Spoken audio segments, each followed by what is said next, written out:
sama dia.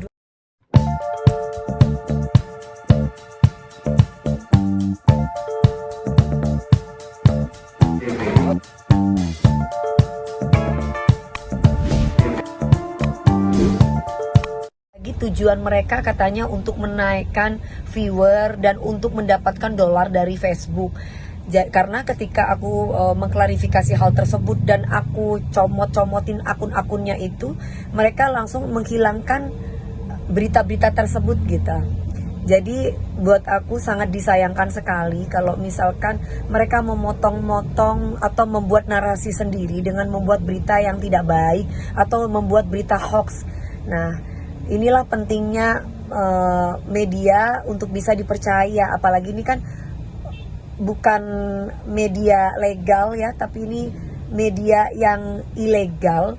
Jadi hati-hati juga ini buat masyarakat, jangan mudah termakan berita-berita hoax atau mudah termakan oleh pemberitaan-pemberitaan media yang tidak bertanggung jawab.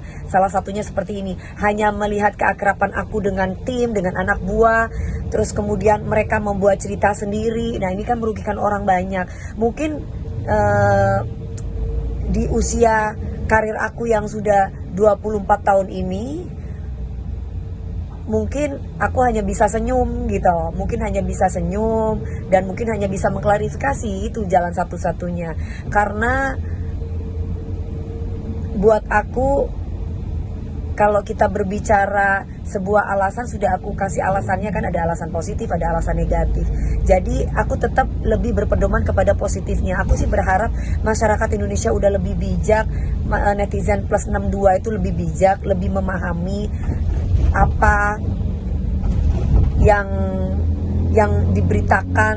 Jangan sampai termudah dengan termakan dengan judul atau dengan narasi yang terkadang kita nggak ngomong, itu udah dibikin sendiri gitu loh. Jadi hati-hati aja, dan aku berharap masyarakat Indonesia udah lebih pintar dan lebih paham akan pemberitaan-pemberitaan yang beredar gitu. Jadi sebenarnya anak-anak itu bukan berondong-berondong aku, tapi memang masih muda anak-anak itu ya, masih umur 23, masih umur 24, yang memang kebetulan mereka ini adalah salah satunya adalah kameramen juga, tim dari manajemen Dewi Persik. Ada kameramen, ada kreatif, ada bagian wardrobe, ada bagian stylist. Nah, kebetulan memang anak-anak inilah yang membuat aku sukses di dunia entertain. Jadi kalau misalkan ada yang lihat aku itu Dewi Persik berondongnya, jadi aku tuh nggak ngerti TikTok yang seperti apa dan gimana. Kalau misalkan ada yang terbaru dan lagi FYP, mereka suka kasih tahu, ayo Bu kita main TikTokan bareng. Nah, aku TikTokan bareng tuh sama mereka. Nah, kebetulan kalau misalkan aku nyanyi di mana aja, selalu yang namanya klien itu menyediakan kamar untuk make up, untuk ganti baju, untuk istirahat. Nah, kamar itu sudah termasuk ruang tamu. Jadi mereka itu semua kumpul jadi satu di situ. Kalau misalkan aku lagi make up atau lagi persiapan after show atau sebelum show. Nah, pas pada waktu itu sudah ada berita bahwa Dewi Persik dengan berondong inilah, Dewi Persik dengan berondong itu. Kebetulan aku dengan anak-anak buah aku atau tim aku tuh sangat dekat sekali. Aku tidak akan pernah semesra itulah istilahnya kalau misalkan dia itu ibaratnya bukan lekong gitu ya, karena memang dia itu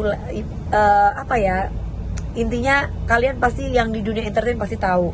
Dan aku pribadi jujur sampai saat ini aku nggak pernah sama berondong, dan aku nggak suka berondong gitu loh. Jadi perlu digaris bawah itu. Jadi kalau misalkan aku terlihat akrab, aku menganggap dia udah seperti anakku sendiri, yang memang kebetulan selain anak didik dia juga tim aku. Dan di sini kalau misalkan diberitakan yang seperti itu, pasti kayak aku dibilang merasa terganggu, iya. Tapi aku cukup menjelaskan, kita punya alasan positif dan negatif. Kalau kita bicara alasan positifnya, ya mungkin kalau nggak ada berita tentang aku, mungkin kurang seru kali gitu ya di dunia entertainment. Tapi kan tetap harus diluruskan. Kan nggak enak kalau misalkan dijodoh-jodohkan sama laki ini, laki-laki itu, apalagi kami tidak punya hubungan apa-apa gitu. Terus kemudian kalau misalkan berbicara tentang negatif, alasan negatifnya ya mungkin orang ingin menjatuhkan.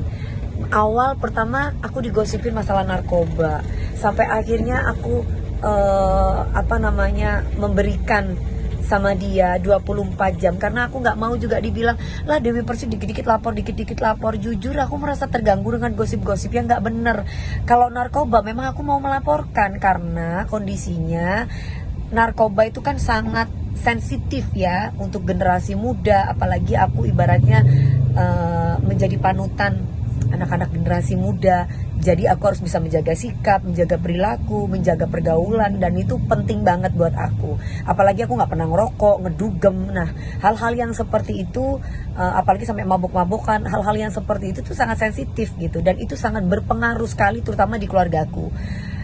Itu yang harus aku jaga. Pertama itu adalah ketenangan buat keluargaku, dan yang kedua tentang mengenai digosipin lah dengan berondong-berondong yang katanya mereka berondong-berondong atau anak-anak yang di bawah aku umurnya.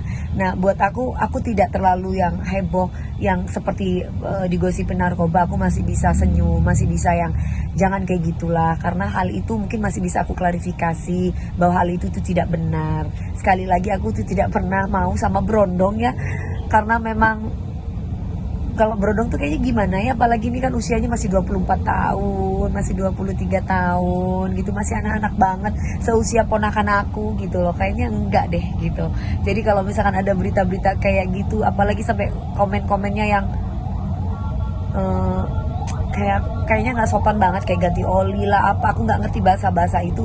Tapi itu sangat melecehkan sekali buat aku perempuan dengan status aku yang janda juga, dimana aku sangat menjaga sekali pertemanan. Aku tuh paling sakral banget kalau misalkan itu laki banget gitu, aku tuh paling takut gitu ya. Tapi kalau misalkan sama lekong aku udah pasti akrab gitu. Pasti kalian sudah tahu maksud aku di sini dengan aku menjelaskan seperti itu.